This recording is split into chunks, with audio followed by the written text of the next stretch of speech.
જય શ્રી કૃષ્ણ. પ્રિય વૈષ્ણવજનો, આજે આપણે પુષ્ટિ સત્સંગ સાગર ચેનલમાં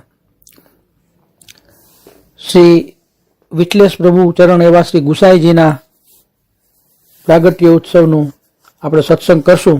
એ પહેલાં જો આપે પુષ્ટિ સત્સંગ સાગર ચેનલને સબસ્ક્રાઈબ ન કરી હોય તો સબસ્ક્રાઈબ કરજો તથા અન્ય વૈષ્ણવ મિત્રોને શેર કરજો, જેથી સત્સંગના નવા નવા વિડીયોઝ તેમને સુધી પણ પહોંચી શકે.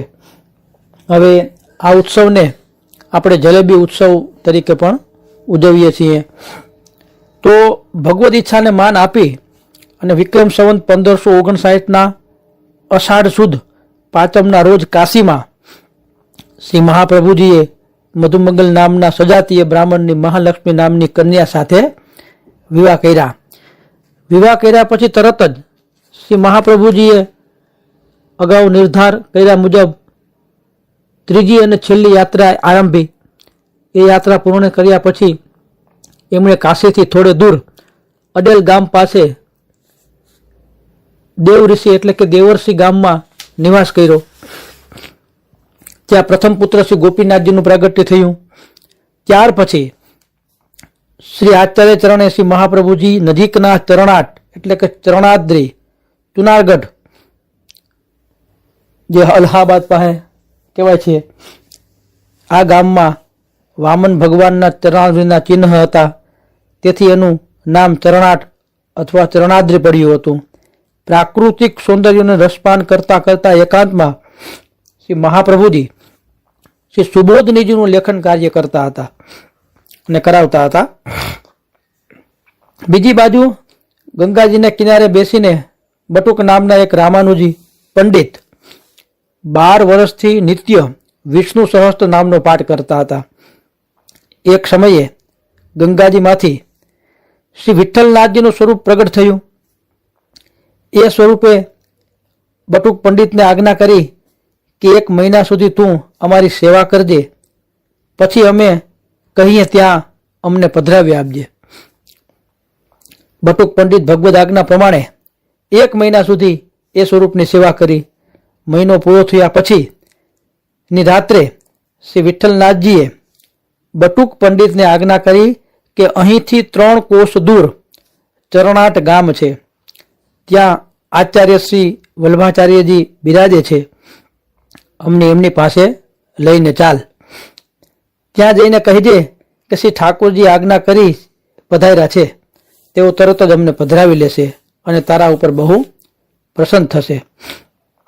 બીજે દિવસે બપોરના સમય બટુક પંડિત શ્રી વિઠ્ઠલનાથજીના સ્વરૂપને ઝાંપીજીમાં પધરાવી મસ્તક ઉપર ધારણ કરી અને શ્રી મહાપ્રભુજીના નિવાસસ્થાને પહોંચી ગયા. શ્રી મહાપ્રભુજીએ સહર્ષ શ્રી વિઠ્ઠલનાથજીને પોતાને ત્યાં પધરાવ્યા અને બટુક પંડિતનો યથોચિત આદર સત્કાર કર્યો. હવે એ જ સમયે શ્રી મહાપ્રભુજીને ગ્રહે બીજા પુત્ર શ્રી વિઠ્ઠલનાથજીનું પ્રાગટ્ય થયું. શ્રી મહાપ્રભુજીએ ભાવ વિભોર થઈને કહ્યું કે અમારે ઘેર સેવ્ય અને સેવક એમ બંને ભાવથી આજે શ્રી ઠાકોરજી પ્રગટ થયા છે. વિક્રમ સંવત 1572ના માગસરવદ નોમના રોજ બપોરે કસ્તુરી તિલક સહિત શ્રી વિઠ્ઠલનાથજી શ્રી ગુસાઈજીનું અલૌકિક રીતે પ્રાગટ્ય થયું. સૌએ નંદ મહોત્સવ ઉજવ્યો. હવે આ શ્રી વિઠ્ઠલનાથજી ઠાકોરજીનું સ્વરૂપ નવનિધિમાનું સ્વરૂપ છે અને હાલ તે નાથદ્વારામાં બિરાજે છે. હવે અહીં કચ્છુના સંદેહ શ્રી ગુસાઈજીના પ્રાગટ્યના થોડા સમય પછી કુલગુરુ શ્રી ગર્ગાચાર્યજી પધાર્યા અને બાળકની જન્મ પત્રિકા વાંચી સંભળાવી કે આ બાળક સાક્ષાત પૂર્ણ પુરુષોત્તમ ભગવાન છે, તે સૌની મનોકામના પૂર્ણ કરશે. એમના 2 વાર લગ્ન થશે અને કુલ 7 પુત્રો અને 4 પુત્રીઓ તેમને ત્યાં થશે.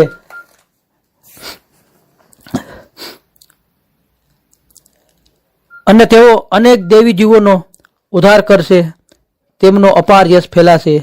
એમનું નામ શ્રી વિઠ્ઠલનાથજી રાખવું. 11મા દિવસે શ્રી મહાપ્રભુજીએ બાળક શ્રી વિઠ્ઠલનાથજીને અષ્ટાક્ષર મંત્ર સંભળાવી કંઠી ધારણ કરાવી. એક સમયે 1 મહિનાના નાના શ્રી વિઠ્ઠલનાથજી એટલે કે ગુસાઈજીને લઈને સૌ ગંગા પૂજન કરવા ગયા. નાના બાળકને ઘાટ ઉપર સુવડાવીને બધા પગથિયા ઉતરી અને નીચે ગયા. બાળ સહજ રીતે શ્રી વિઠ્ઠલનાથજી એવા ગુસાઈજી એકલા હતા તે રડવા લાગ્યા. એમનું રડવું સાંભળીને માતા મહાલક્ષ્મીજી ગંગા પૂજન છોડીને ઘાટ ઉપર આવ્યા અને ખોળામાં લઈ અને સ્તનપાન કરાવવા લાગ્યા. એટલામાં જ એક એવો ચમત્કાર થયો કે ગંગાજીના જળ એકદમ વધવા લાગ્યા. નીચે ઉતરેલા સૌ ગંગા પૂજન છોડીને ઘાટ ઉપર આવ્યા. મહાલક્ષ્મીજી બાળકોને સ્તનપાન કરાવવામાં અને વાલ કરવામાં એટલા મશગુલ હતા કે એમને આ વાતની ખબર જ ન પડી. આ સમયે બાળક શ્રી વિઠ્ઠલનાથજીનો જમણો ચરણ માતાના ખોળામાંથી નીકળી ને નીચે ધરતીને સ્પર્શતો હતો. ગંગાજીનું જળ આ ઝડપભેર વધતા વધતા છેક ઘાટની ઉપર આવી ગયું અને શ્રી વિઠ્ઠલનાથજીના ચરણને સ્પર્શ્યું. એ જ સમયે જળમાંથી 16 વર્ષના અતિ સુંદર નવયૌવના સંપૂર્ણ શૃંગાર સજેલા છૂટા કેશવાળા ગંગાજી હસ્તમાં હાથમાં પુષ્પોની માળા લઈને પ્રગટ થયા. વાતાવરણ આહલાદક થઈ ગયું. ચોમેર શીતળતા ફેલાઈ ગઈ અને વાયુ લહેરાવા લાગ્યો. પુષ્પોની મધુર સુવાસ ઝડપથી ફેલાવા લાગી. પક્ષીઓનો કર્ણપ્રિય કલરવ પથ્થરના ઘાટને સજીવ કરી રહ્યો. સઘન વૃક્ષોની ભરાવદાર ડાળીઓ કોઈ ચપળ નૃત્યાંગના ઝડપથી સરકતા મરોડદાર અવયવોની જેમ ડોલી રહી હતી. ગંગાજીના મુખ ઉપર અપ્રિતમ તેજ હતું. ભગવત સ્વરૂપ બાળ શ્રી વિઠ્ઠલનાથજીના ચરણ સ્પર્શથી ગંગાજી રોમાંચિત થઈ ગયા. એમના વદન પર પ્રિય સ્પર્શની શીતળતા હતી અને નેત્રોમાં પ્રિય દર્શનથી પ્રાપ્ત થયેલા અનુરાગની લાલાશ ઉભરાતી હતી.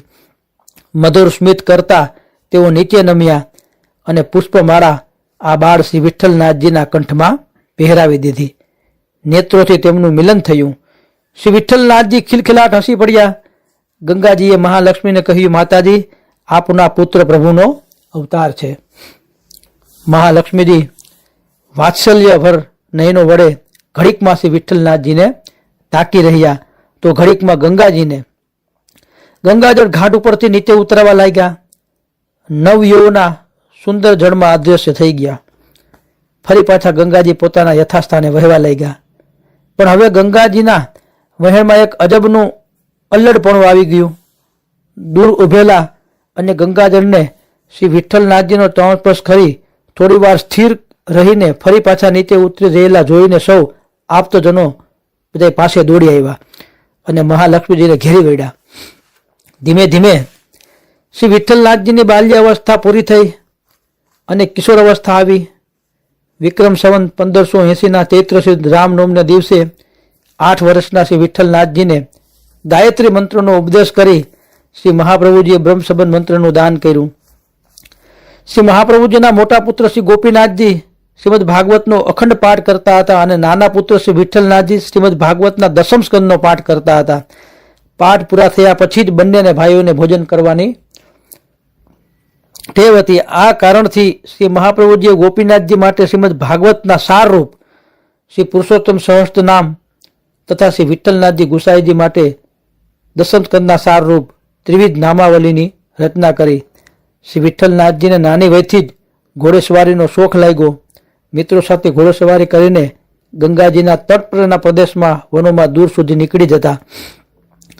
ઘોડેસવારી કરીને આવ્યા પછી તેઓ અંગ ઉપર તેલ મર્દન કરી અને ગંગાજીને કિનારે મલકુસ્તી રમતા. મલકુસ્તી રમ્યા પછી તેઓ થાક ઉતારવા અફાટ ગંગાજીમાં તરવા પધારતા અને તરતા તરતા આસપાસનું સૃષ્ટિ સૌંદર્ય નિહાળતા રહેતા. શ્રી વિઠ્ઠલનાથજીને એટલી નાની વયમાં ચિત્રકળા બહુ ગમતી. જાત જાતના ચિત્રો પરવાળમાં દોરી લેતા. કાગળ ઉપર કોતરણી તો અદ્ભુત કરતા. નૃત્ય પણ એટલું જ ગમતું. સમાન વયના કિશોરોને ભેગા કરીને હંમેશા રાસલીલાનો ખેલ કરતા. ગીત સંગીતમાં પણ શ્રી વિઠ્ઠલનાથજીએ પોતાની નિપુણતાને નિખારી. કાવ્ય શક્તિ સ્વયં સ્ફુરિત થઈ. હવે આ રીતે વિઠ્ઠલનાથજીનું જીવન ચરિત્ર અને પોતે એક સમયે શ્રી મહાપ્રભુજી શ્રીનાથજીને રાજભોગ આરતી કરી રહ્યા હતા ત્યારે બાજુમાં ઉભેલા નાના શ્રી વિઠ્ઠલનાથજીની કીર્તનની સ્ફુરણા થઈ અને તાત્કાલિક વ્રજરાજ વિરાજિત ઘોષવરે એ કીર્તનની રચના કરીને ગાયું. આ સંસ્કૃત ભાષામાં રચાયેલા કીર્તનનો ભાવ, એમનું માધુર્ય, શબ્દ રચના, ગેયતા વગેરે એટલા સુંદર હતા કે શ્રી મહાપ્રભુજી અને શ્રીનાથજી ખૂબ જ પ્રસન્ન થયા. ત્યાર પછી શ્રી વિઠ્ઠલનાથજીએ ઘણા કીર્તનો સંસ્કૃતમાં રચ્યા. શ્રીનાથજીની સેવા અને શૃંગાર પણ શ્રી આચાર્યચરણ પાસેથી મન લગાવીને શીખ્યા. પોતે ભારોભાર રસિક હોવાને કારણે શ્રી વિઠ્ઠલનાથજીને સેવા અને શૃંગાર શીખતા વાર ન લાગી. શ્રી મહાપ્રભુજીએ શ્રી વિઠ્ઠલનાથજીને સેવા વિધિ શીખવ્યા પછી જ્યોતિષ વિદ્યા, સંજીવની વિદ્યા પણ શીખવી. વેદોનું સંપૂર્ણ અધ્યયન પણ પોતે જ કરાવ્યું. થોડો સમય રહીને ગજ્જન ધાવન નામના વૈષ્ણવ પાસેથી શ્રી નવનીત પ્રિયાજીનું સ્વરૂપ ફરી પાછું શ્રી મહાપ્રભુજી પાસે પધાર્યું. તે શ્રી મહાપ્રભુજીએ વિઠ્ઠલનાથજીને શિરે સેવા અર્થે પધરાવી આપ્યું અને હાલ આ સ્વરૂપ નવનિધિમાં જે નાથદ્વારામાં બિરાજે છે. શ્રી વિઠ્ઠલનાથજીના વિદ્યાભ્યાસનો પ્રબંધ શ્રી મહાપ્રભુજીએ ચરણાટમાં જ કર્યો. વિખ્યાત શંકરાચાર્ય મધુસૂદન સરસ્વતી શ્રી મહાપ્રભુજીને મળવા અવારનવાર આવતા. શ્રી મહાપ્રભુજીએ એમને શ્રી વિઠ્ઠલનાથજીના અભ્યાસ અંગે વાત કરી. મધુસૂદન સરસ્વતીએ પોતાના શિષ્ય માધવ સરસ્વતીને બોલાવ્યા અને શ્રી વિઠ્ઠલનાથજીને ભણવાનું કાર્ય સોંપ્યું. માધવ સરસ્વતી વિઠ્ઠલનાથજીને ધ્યાનપૂર્વક ભણાવવા લાગ્યા. પણ વિઠ્ઠલનાથજી બહુ નટખટ હતા. હાથમાં પુસ્તક હોય પણ ચિત્તમાં કુસ્તીના દાવ અને તરણ સ્પર્ધા ચલાવતા હોય. આ વાત સમજાઈ જતા માધવ સરસ્વતી સહેજ અકળાઈ ગયા અને થોડા પ્રશ્નો પૂછ્યા. શ્રી વિઠ્ઠલનાથજીએ ફટાફટ આ બધા પ્રશ્નોનો ઉત્તર આપી દીધો. માધવ સરસ્વતીએ થોડા અઘરા પ્રશ્નો પૂછ્યા તો શ્રી વિઠ્ઠલનાથજીએ એ પ્રશ્નનો પણ બહુ સરળતાથી ઉત્તર આપી દીધો. હવે માધવ સરસ્વતી આશ્ચર્યમાં ગરકાવ થઈ ગયા. એમને કંઈ સમજણ ન પડી. એમણે વિઠ્ઠલનાથજીને કહ્યું કે જાઓ, અભ્યાસ તમારો પૂરો. આ સાંભળીને શ્રી વિઠ્ઠલનાથજી ગંગા નદી તરફ દોડ્યા અને જળમાં કૂદકો માર્યો. માધવ સરસ્વતી મનમાં વિચાર કરવા લાગ્યા કે આ કિશોર ભણવામાં તદ્દન બેદરકાર છતાં મેં પૂછેલા અઘરા પ્રશ્નોનો ઉત્તર આટલી સહેલાઈથી કઈ રીતે આપી શકે. વિચારતા વિચારતા માધવ સરસ્વતીને તંદ્ર અવસ્થા પ્રાપ્ત થઈ ગઈ અને એ અવસ્થામાં સાક્ષાત પૂર્ણ પુરુષોત્તમ શ્રી કૃષ્ણ ભગવાને એમને દર્શન આપ્યા. કે મૂંઝાવશો શા માટે ગુરુજી? મને ઓળખ્યો? આપ જ્યારે સાંદીપની ઋષિનો અવતાર હતા ત્યારે હું અને સુદામા આપના આશ્રમમાં ભણવા આવ્યા હતા. આ જન્મે આપ માધવ સરસ્વતી છો અને હું શ્રી વિઠ્ઠલનાથજી છું. બીજે દિવસે સવારે વિઠ્ઠલનાથજી ફરીથી ગુરુ પાસે આવ્યા. ગુરુજી, આજે શું ભણાવવાનું છે? પૂછીને મરક હસતા ઊભા રહ્યા. માધવ સરસ્વતી ઊભા થયા અને તરત જ વિઠ્ઠલનાથજીને સાષ્ટાંગ દંડવત પ્રણામ કર્યા કે હું આપને ઓળખી ન શક્યો પ્રભુ, મને આપનો સેવક બનાવો. શ્રી વિઠ્ઠલનાથજી સહેજ દૂર ખસી ગયા. હે, આ શું કરો છો? આપ તો મારા પૂજ્ય છો, આપને સેવક ન બનાવાય. સમય વીતતો ગયો. વિઠ્ઠલનાથજી મોટા થવા લાગ્યા. દિવસે દિવસે તેમની વિવિધ કળાઓ પાંગરવા લાગી. વિક્રમ સંવત 1582માં શ્રી મહાપ્રભુજી ચરણાટ છોડી અને અડેલમાં સહકુટુંબ વસ્યા. અડેલમાં પણ પ્રાકૃતિક સૌંદર્યની કમી નહોતી. ત્યાંના વાતાવરણમાં રહીને શ્રી વિઠ્ઠલનાથજીએ સંસ્કૃત, વ્રજ, ઉર્દુ વગેરે ભાષાઓ અને ઘણા પદોની રચના કરી. હવે એમાં જોઈએ આપણે તો શ્રી આચાર્ય ચરણ, પ્રભુચરણ એવા શ્રી વિઠ્ઠલનાથજીએ કેટલા બધા ગ્રંથો, સેવાના સાહિત્યો, કેમ કે રાગ, ભોગ અને શૃંગાર આ શ્રી વિઠ્ઠલનાથજીનું અપ્રિતમ આમાં આપણે દેખાય છે. અને વિવિધ પ્રકારના ગ્રંથોની પણ એને રચના કરી. ભારતના સાંસ્કૃતિક, સંગીત અને કલાના વિકાસમાં આપશ્રીનું મોટું યોગદાન છે. આપે પુષ્ટિ માર્ગમાં સેવા પદ્ધતિને બહુ વ્યવસ્થિત સ્વરૂપ આપ્યું અધ્યાપી પર્યંત એ પ્રમાણે સેવા પણ અત્યારે ચાલુ જ છે. પિતાજીએ બ્રહ્મવાદ અને આપે રસાત્મક ભાવ વિશે ઘણું લખ્યું. આપના કૃષ્ણ રસામૃતથી ભરેલા હૃદયના ભાવો ગોપીજનોના હૃદય જેવા દિવ્ય હતા અને તેથી જ આપના દ્વારા રચાયેલા વિવિધ ગ્રંથોમાં દિવ્યતા દેખાય છે. રસોવે સહ અર્થાત શ્રી કૃષ્ણ જ રસ છે. આપના રચિત શ્રી સ્વામીની સ્તોત્ર, સ્વામીન્યાષ્ટક, લલિત ત્રિભંગ, મંગલ મંગલમ વ્રજભુવિ મંગલમ જેવા મધુર સ્તોત્રમાં આપના પ્રભુ પ્રત્યેના રસાત્મક સ્વરૂપનો શ્રી ગોપીજનોએ જેવો આનંદ અનુભવ્યો હતો તેવો આનંદ અનુભવાય છે. લગભગ આપસીના 50 જેટલા ગ્રંથોને 7 વિભાગમાં વહેંચી શકાય. એમાં સ્વતંત્ર ગ્રંથો તો તત્વજ્ઞાન વિષયક અને વિદ્વમંડન, ભક્તિ અંશ અને ભક્તિ હેતુ નિર્ણય, ભાવ અને સ્વમાર્ગ સિદ્ધાંતના વિષય ઉપર શૃંગાર રસમંડન, સ્વપ્ન દર્શન, ગુપ્ત રસ, જન્માષ્ટમી, રામનવમી નિર્ણય, ચતુશ્લોકી અને 7 પત્રો. મધુર સ્તોત્રો કેને કહેવાય તો શ્રી ગોકુલાષ્ટક, સ્વામિન્યાષ્ટક, સ્વામીની સ્તોત્ર, ભુજંગ પ્રયતાષ્ટક, લલિત ત્રિભંગ, પ્રબોધ, પ્રેંક પર્યંક શયનમના પલનાનું પદ, મંગલમ મંગલમ વ્રજભુવિ મંગલમ એ મંગલા આરતીનું પદ, ભવેરંકુરિત, આર્યા, વિજ્ઞપ્તિઓ, યમનાષ્ટકપદી અને રક્ષા સ્મરણ. હવે શ્રી મહાપ્રભુજીના સ્વરૂપ સમજાવતા કેટલા સ્તોત્રોની આપણે રચના કરી તો કે શ્રી સર્વોત્તમ સ્તોત્ર, શ્રી વલ્ભાષ્ટક, શ્રી સ્ફુરત કૃષ્ણ પ્રેમામૃત અને સૌંદર્ય પદ્ય. શ્રીમદ ભગવદ્ ગીતા ઉપર આપે સાહિત્યમાં સ્વતંત્ર ટીકાઓ રચી, તત્વજ્ઞાન વિષયક, અણુભાષ્યનો અંતિમ 1.5 અધ્યાય અને ગાયત્રી કારિકા. એમાં ભાવ વિષયકમાં 1માં અષ્ટાક્ષર નિરૂપરણ, કૃષ્ણ પ્રેમામૃત સ્તોત્ર વિવરણ, ગદ્યાર્થ, ગીત ગોવિંદની પ્રથમ અષ્ટપદી અને મધુરાષ્ટક. હવે આપણે 16 ગ્રંથ પરની ટીકાઓમાં સિદ્ધાંત મુક્તાવલી, નવરત્ન પ્રકાશ, શ્રી યમનાષ્ટક વિવૃત્તિ અને સિદ્ધાંત રહસ્ય, શ્રી ભાગવતની ટીકાઓ ઉપર આપે નિબંધ પ્રકાશ સ્કંદ 3 થી લઈને 5મા સુધી, ટિપ્પણી અને વૃત્રાસુર ચતુશ્લોકી. શ્રી વિઠ્ઠલનાથજીના ગ્રંથોમાંથી કેટલાક ગ્રંથો વિશે ટૂંકમાં આપણે જાણીએ તો વિદ્વમંડન આ શુદ્ધાત્વૈત સ્વતંત્ર ગ્રંથ છે જે સંસ્કૃત ભાષામાં સરળ, સૂત્રાત્મક અને તત્વજ્ઞાન સિદ્ધાંત વિષયક છે. આ શુદ્ધ બ્રહ્મવાદ એકમાત્ર સાચો વાત છે એમ સાબિત કર્યું. શૃંગાર રસમંડનમાં આ ગ્રંથમાં રાસેશ્વર અલૌકિક શૃંગારના આત્મરૂપ ભગવાન શ્રી કૃષ્ણની 3 લીલાઓનું વર્ણન અને દિવ્ય રસ અને ભાવોનું વર્ણન છે. આ શૃંગાર રસમંડન ગ્રંથમાં રસેશ પ્રભુ શ્રી કૃષ્ણ સાથે અંતરંગ ભક્તવૃંદની નિત્ય લીલાઓનું અલૌકિક વર્ણન છે. ભગવાન ભક્તોના પ્રેમ પ્રમાણે 8 પદોમાં અનુક્રમે નયનસેન, ચુંબન, આલિંગન, નવભક્તોનું સુખ, બલપૂર્વક રમણ, ગાન, વિસ્મૃતિમન અને મનોરથ. યમનાષ્ટપદી દ્વારા શ્રી યમુનાજીની કૃપા દ્વારા પુષ્ટિ માર્ગની રસલીલાઓમાં પ્રવેશ મળે છે. ભક્તિ અંશ અને ભક્તિ હેતુ નિર્ણય પુષ્ટિ ભક્તિમાં શ્રી કૃષ્ણ રસ સ્વરૂપ પૂર્ણ બ્રહ્મ છે એ બતાવે છે અને અણુભાષ્યના 2.5 અધ્યાયમાં પ્રમાણ પ્રમેય સાધન સાધ્ય એટલે કે ફલ ઉપર 2.5 અધ્યાય રચ્યા. શ્રી વલ્લભની સાથે શ્રી વિઠ્ઠલને સ્થાન આપવામાં આવે છે. વિજ્ઞપ્તિઓ એમાં શ્રી સારસ્વત કલ્પમાં બનેલી અલૌકિક ઘટનાના કારણે શ્રી કૃષ્ણદાસજી દ્વારા શ્રી ગુસાઈજીને શ્રીનાથજીનો 6 માસનો વિરહ થયો ત્યારે આપ શ્રી ચંદ્ર સરોવર ઉપર મુકામે શ્રીનાથજીના ધ્વજાના દર્શન કરી અને પોતાનો દેહ ટકાવી રાખ્યા. શ્રીજીના વિરહાનંદને વિજ્ઞપ્તિ દ્વારા પુષ્પની માળામાં ગૂંથીને શ્રીનાથજીને નિત્ય મોકલતા.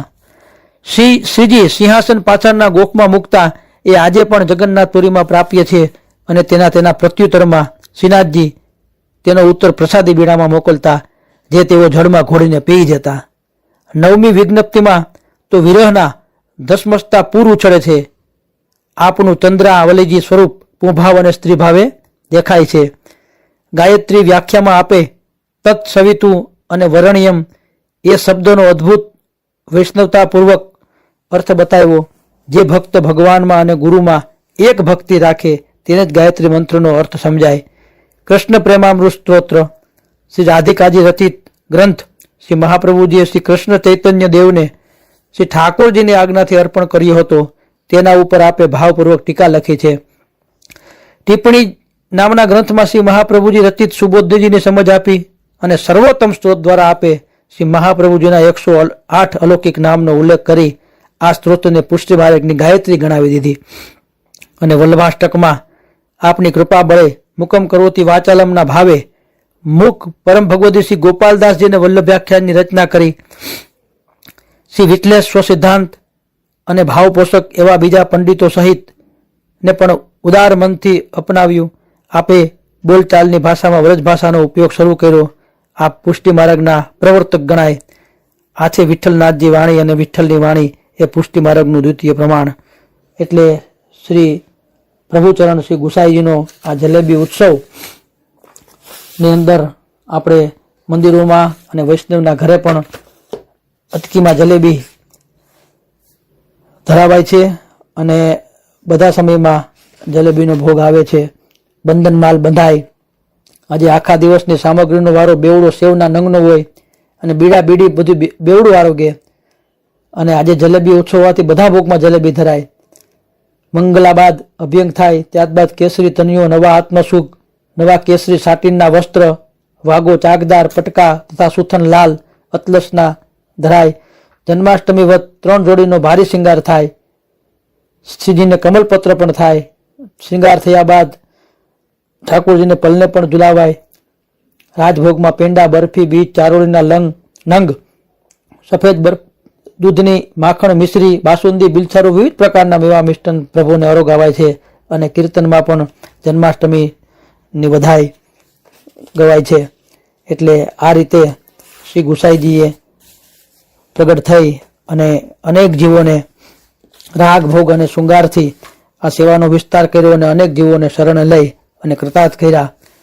તો એવા ગોપાલદાસજીને પણ શ્રી ગુસાઈજીએ જે મુખ હતા, જે મૂંગા હતા, એને એવું અદ્ભુત દર્શન કરાવ્યું કે એની લીલાના ઠાકોરજીની લીલાના વલ્લભાખ્યાન દ્વારા એ બધું એમાં વર્ણવવામાં આવ્યું છે. તો આ બધા વૈષ્ણવોને વિઠ્ઠલનાથ જેવા શ્રી ગુસાઈજી પ્રભુચરણનો આ જલેબી ઉત્સવની ખૂબ ખૂબ બધાઈ. શ્રી વલ્લભાધીશ કી જય.